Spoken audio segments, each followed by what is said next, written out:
We tend to get siloed, and so it's important to get out and participate in other, like I attend regularly the infrastructure committee. Yes. I learned so much by attending that. Welcome to United We Podcast, the official podcast of the United Corpus Christi Chamber of Commerce, the only chamber podcast in South Texas. I'm your host, Al Ariola Jr., and we're here to explore the latest business insights, community stories, and opportunities shaping the coastal bend. Whether you're a business owner or just passionate about our region, you're in the right place. Let's dive in. Welcome back, Chamber family and friends, to United We Podcast. Today we are joined by Patty Clark, the CEO for Metro Ministries here in Corpus Christi, Texas. Patty, thank you for joining us today. Thank you. Happy to be here. Well, we're happy to get to know Metro Ministries a little bit better, but let's get to know Patty. I'm sure most folks in the audience are pretty familiar with the Clark family, but do you want to give folks just a little background on where you've been, where you're from? Okay, I jokingly call myself a Tenna Texan, because I was raised equal number of years in Tennessee and Texas. Tenna Texan, okay. Tenna Texan. Raised in Memphis, Tennessee, product of the public schools, Memphis State University, product of park programs, church girl, family girl, idyllic raising. Well, before we talk about your Texas experiences, Tennessee, I'm assuming you have an affinity for music? Oh, yes. I'm from Memphis, and so, Elvis is my guy. Yeah. But we've had two other great Memphians that truly changed the world, Kimmons Wilson with Holiday Inns Inc. and Fred Smith with Federal Express. Okay. Yeah, I do know the FedEx story of Memphis, but the crazy. Holiday Inn story I did not know. Yeah. And in fact, it's interesting tidbit, the Ford Museum in Michigan has a display about how the Kimmons Wilson's Holiday Inns hotels changed the car industry for America. Well, cool. It sounds like you had a lot of Memphis pride. I have a lot of Memphis pride. Yeah, and I know you do have a lot of Texas Corpus Christi pride. A lot of Texas Corpus pride. How'd you end up in Corpus, the family? We followed a job. Okay. We left Memphis. We moved to Fort Worth. Loved it. Thought we would, raise our babies and live and die there. And then we had a call. My husband did to San Antonio. We were in San Antonio for 3 long years. When was that, more or less? That was in the early 80s. 80s, okay. Wherever I was 45 minutes away from where I needed to be. Yeah, that was different back in the 80s. I mean, 410 was the outer loop. Oh, gosh. Yeah. My kids are 4 and 4 years apart. Yeah. So I never had any of them in the same school at the same time. Oh, so my gosh, I can imagine. The youngest was literally raised in the car. Mm-hmm. And so I was not sad for us to move to Corpus Christi. Neither were my sports boys for surfing and golf, and my daughter's a bookworm, so it didn't matter to her. Okay. Just as long as we were in Texas. And so raising a family in Corpus Christi, I'm assuming that was a nice way to raise a family. I mean, my husband and I would talk about how much Corpus reminded us of the Memphis we grew up in. Okay. Cities change, but just that familial attitude here was very important to us. And it just afforded everything we needed. Mm-hmm. And any city is going to have its quirks and problems, but we just felt like Corpus Christi had such a great base of that familial relationship. And your career path, I mean, I'm assuming the job, whose job did you follow at that point in time in the 80s? Well, you know the answer to that. No, we were following Bill's job. Okay, I assumed. Well, different times, right? Well, different times. Yeah, well, in your career path? So I've had a kind of a varied career. Raising a family, I was very clear that I only wanted an 8-to-5 job. Sure. I knew I wanted to work, but I knew I couldn't make a commitment to something that required a lot of after or evenings, that sort of thing. So. And fast forward to where we are today, and that's kind of an expectation for the entry level people. Right. Yeah, it's all the time. Right. Your phone is on all the time. Right. So, I've had a lot of different career experiences. I worked for 23 years as a plaintiff's law firm administrator. Okay. I learned a lot, worked for fantastic people, really had some great opportunities through them, and then had a weird divine intervention call to come into nonprofit. And the gentleman that came to interview me was from Maryland, and we met for lunch at the Old Cats downtown. Yeah. And, you meet people in your life that you don't know them, but there's an aura about them that just kind of speaks. And that's how I felt with this guy. I thought, man, I don't know what he has, but I want me some of it. And we just kind of fell into being fast friends, and he was a wonderful mentor for me. And so I was the first executive director for Mission of Mercy, which is mobile medical care here in the community. Okay. And I did that for quite a few years. And then I was approached by Metro Ministries, and I was flattered. I said, thank you so much, but I'm really very happy where I am. And went on about my business, and I got a second call. And I said, thank you again. And then I got a third call, and I was sharing it with my husband, and he said, maybe you should talk to him. I said, yes, I don't want to be the joke of the guy that dies and goes to heaven and asks God why he let you drown. Yeah. You know, rowboat, speedboat, helicopter, you didn't get on board. Right. And I thought, I don't want to be that guy. Yeah. So I went and met with them and shared what I would like to see happen for Metro Ministries. And I took it as a personal challenge, really, to get in there and make sure the community knows who we are. We have a branding issue. Yeah. When we were started in 1982, they named our agency Corpus Christi Metro Ministries. Okay. Which makes us sound like a church. Yeah. Yeah. Well, we were started by the faith-based community. More than 32 churches were part of our founding group. And our first program was our Loaves Fishes cafeteria. And most of the community knows Loaves Fishes. Yes, and I've heard of organizations themselves call themselves that. Right. So this such and was such like Loaves and Fishes. Yeah. the first program under the umbrella name of Metro Ministries. And then we added on residential living, Rainbow House for Women and Children, Rustic House for Men. Then we added medical care, the James Gabbard Memorial Clinic. Then we added social services, Vineyard Social Services. So when I would go out in the community in the early days to talk about who we are and what we do, I would say, hi, I'm Patty Clark. I'm with Corpus Christi Metro Ministries. Crickets. Or when is church? And it's like, who, what? I said, Right. Let me start over. I'm with Loaves and Fishes. Oh, yeah. Then everybody would know. Gotcha. So we have a lot of programs that are really kind of unknown to people. So I felt like, we need to get out there and talk about who we are, our holistic programs that work together. So that's what we've been doing for 13 years. And, a lot of the programming that you're describing, I'm assuming is donor-based. Correct. It's private people saying, I believe in your cause, I believe in your mission, and let's help some people. We do write to some foundations. We do not accept any government money. We want to be able to serve people that need help now. Sure. And that's what we live by. We meet people where they are and serve them at the best need that we can. And across the country, those challenges with homelessness, mental health, it's not germane to us, right? This is almost across the country that folks are dealing with it. And in many ways, it is the private sector that steps up to say, this is a problem and we need to find solutions. And so it sounds like you mentioned, you started here and you added this and you added that. Is there still some more scope or space that you guys feel needs attention, or where are we headed with the good work you guys are doing? So we all know COVID changed the world. Yes, ma'am.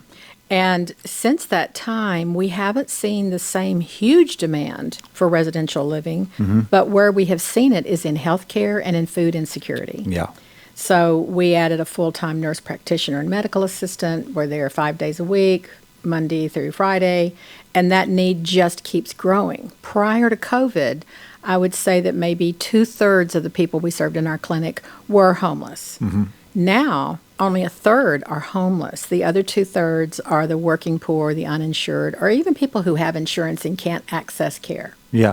So, that's about somewhere between 90 and 130 patients each week. Well, and I'm glad you brought up the working poor, is that it's clear that they still have a commitment, they're willing to work. It's just their wages can't provide can't keep up with the needs or just basic necessities. And you mentioned food insecurity right now with inflation and the unpredictability that we've seen at the market store. Yeah, I can only imagine. Like you mentioned, those ratios changed. I can understand why. They really have. And so that's where we see a lot of families that come for the evening meals in particular, and, lunch and dinner Monday through Friday. And then on Saturday, we have a lot of civic groups and church groups that want to come and do one meal. And that's kind of their way of being able to meet that food insecurity for the community. Well, and I'm assuming, bosses no different than me in the nonprofit world. Is a board of directors and investors and everybody that... Fantastic board of directors. I've always told people that want to serve on our board, I'm like, do you want to serve and work? Because I'm going to put you to work. Because this is a working board, and I'm happy to have you if you want to buy in for that. And so we really have a great board of folks that make that commitment. Well, and and work hard. your staff it's a small, mighty team. Small. It's not a whole lot of y'all. Huh? Right. There's only 15 of us total. Yeah. And that includes residential supervisors who cover 24 hours a day in our residential quarters, our kitchen staff. We serve somewhere between 1,200 and 1,300 meals every week. So that's a lot of prep. And then our medical staff, and then we have a very small admin staff. So we're small but mighty. Small but mighty, but also too, I mean, well versed and experts in your respective spaces. I could never imagine getting into food service. I mean, essentially, you're almost like, and I'm sure you have to meet standards, requirements, Oh my goodness, yes. codes. Our kitchen manager's former military. Oh, well, then it's a very clean kitchen. It's a very clean kitchen. We always score very, very well. And when folks come to see who we are, they walk in the kitchen and like, oh man, this place is incredible, and it truly is. But that's important to us. And we started a food program called Fresh Focus because I was a little disappointed in the food in the beginning. It was hot, brown, and lots of it, but it didn't have the nutritional value we needed. Gotcha. So we have a great relationship with natural grocers, and we get great food from them. But the myth is most people assume that all of our food is donated. We buy 90% of the food we serve. Wow. And so we've got a pretty large line item in our budget every year to cover food cost. But, you know, it's a great plate of food every day. Well, and you talked about healthcare and then obviously food and the nutrition value in food. Those are almost synonymous with They each other. are. If you're eating not so great, you're probably not going to feel so great either, huh? We see great relationships of people who, you know, they might come to the clinic for care, and our nurse practitioner will say, well, you know, we're serving a really good lunch over here in a little while, or dinner in a little while. Why don't you go have a meal? And with a fresh fruit and a fresh vegetable and a meat serving or a stew serving on every plate, we can meet that better. And we don't serve dessert, and we don't serve anything but water. So, avoid the sugars. Avoid the sugars, avoid the things that spike people's blood pressure and their diabetes issues and their cholesterol issues. And it is a hand-in-glove relationship. You eat better, you feel better, your health is better. And it's a South Texas thing, too, the sugar intake, diabetes. It's something we need to continue to be cautious of. Hopefully those trends are changing, but... Well, we try. Yeah. We have the meters for blood sugar testing, and we have a relationship with the American Heart Association that donors provide the blood pressure cuffs for home measured self-monitoring, and we track that. And, you know, we're trying everything we can to give people the tools that they take that accountability for themselves, for their health. Well, speaking of good meals and also board fundraising, an event I particularly enjoyed attending last year, especially with the keynote speaker that y'all had, is your, I don't want to misspeak. Poor Man's Supper. Poor Man's Supper. Poor Man's Supper. Can you tell the folks at home what that's all about? Absolutely. I think this is our 34th year of Poor Man's Supper. It will be held out at Texas A&M University, Corpus Christi. Beautiful space out there. And I'm always excited about our speaker because I want somebody who really relates to who we are. Right. This year, our speaker is our first foster graduate from our foster sanctuary. Oh, my gosh. It gives me goosebumps to even say that. How full circle that comes, It's so right? full circle. It will be almost 10 years since she came into our lives that we've been her family. Yes. And she's going to be here to speak about, you know, what it's like from the inside looking out and what the needs are. And she is now, she works at Texas State University. She teaches a freshman class on independent living, and she also works in the grant writing department. Awesome. So it's just, you know, all of this has been made possible by her grit. You know, I have folks say, oh, man, y'all did so much for her. No. She did it We gave her herself, the support. right. She had what she needed to do it. She just needed a soft place to land and a good support system. So I'm so excited to have her. That's great. And so for the folks, too, I enjoyed the setup, too. Yes, so yes. Traditionally, it is stew in a bread bowl.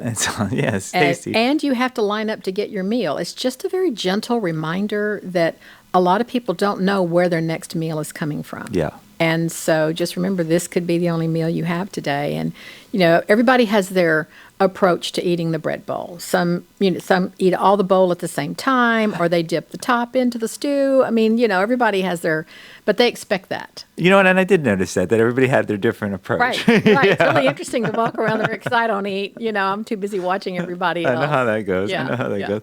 Well, look, I want to thank you also for your participation in our chamber and Absolutely. have you back. You speak plainly, you speak truthfully, you speak yeah. honestly. You know, frankly, we lost you for a little while You did. as a member. And what got you back? Well, as a CEO, you have to always be looking at what is the return on your investment. Yes, ma'am. Yes, ma'am. And I did not feel like we were getting a return on our investment. And I was disappointed in that because I believe in the chamber. Yes, ma'am. I believe in what a chamber can do for the community. And so I was still deeply involved in Leadership Corpus Christi. I think that is one of the best programs that the chamber has. And you're still very deeply involved. And I'm still very deeply and would always be, but I wasn't sure I was going to give my money. And so I watched you very closely when you first got here and some of the team you had on board and their commitment. And I was like, you know what? It is time to come back. Thank you. And so I think you and your team have really elevated the chamber, and I'm proud to be part of it. And I do attend some of the committee meetings that might not be directly related to my work every day, which is why I go. Right. We tend to get siloed, and so it's important to get out and participate in other, like I attend regularly the infrastructure committee. Yes, I learn so much by attending that. So, yeah, I'm glad to be back and proud to promote our chamber. Well, and I'm glad you mentioned the word team. We are the sum of all our parts, yourself included, and I think you can recognize this too. We can go very further faster together than in the silos that maybe we used to be operating in. But yes, I'm so pleased to have your participation. I'm a big fan of your family. I'm a big fan of Don's too. Yep. I got a great family. You got a great family. Before we leave, the folks in the audience, I know we reminded them about your upcoming event, the mission of Metro Ministries. Is there anything else you wanted to share? It gets tougher and tougher. Right. I mean, it's tough for everybody, including nonprofits. So there's another event coming up in early November. That's after our Poor Man's Supper, which is the Coastal Bend Community Foundation's Day of Giving. Yes, ma'am. That's an online opportunity for 24 hours to donate to the charities that you like. And so that's very important to us that people learn, first of all, how to be philanthropists in their community, even starting at $10 at a time. Right. You just have to learn to get into the habit. Every small amount. I encourage everybody to participate in that and help all of your charities and us too. So, we're always looking for volunteers. We're always looking for people who want to come and see who we are and what we do. And this community has loved and supported us very well since 1983. That's awesome. And so we're going to be here a whole lot longer, long after I'm gone. It's just we have to always remember that people need dignity restored. And so many, when they come to our door, we are the last handle they've put their hand on. And so it's up to us to really show them God's love and mercy through what we do and how we serve them. Look after our fellow man. Yes, ma'am. Yep. Well, I want to thank you. You're welcome. Join us. Thank you. Thank you for coming on our podcast. Sure. I also want to thank our audience for joining us, and we will see you again next time. Bye.